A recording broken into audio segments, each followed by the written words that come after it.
everyone, welcome back to Sunny Live Show, and thank you so much guys for tuning in. I'm here to update you of what's going to happen on Amalanga of Funny from the 13th to the 17th of April 2026. On Monday, it's Thembi and Sugar Basin's big day, but with missing rings, a lost pastor, no wedding dress, and Dula's plotting chaos. This wedding might just end before it even begins on Tuesday.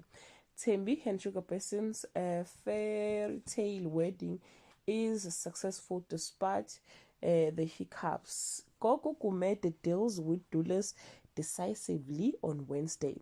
Sabelo's daughter Cat scheme put it all on the line as Thembi and Sugar come back from their honeymoon. Star's dreams of Dubai are snatched away on Thursday when Sabelo and Thembi hit an unfortunate disappointment that could ruin their show.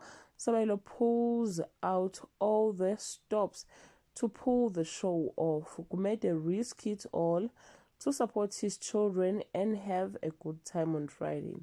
The truth about a fake daughter explodes into violence, and Vibes on Point goes up in flames. Gumede's encourage leads him straight into danger. Tsunami gets his revenge, but at what cost? Ntombi races into the night to find her husband. Well guys, that's all I have for today. You can leave your comment below and share your opinion. Bye.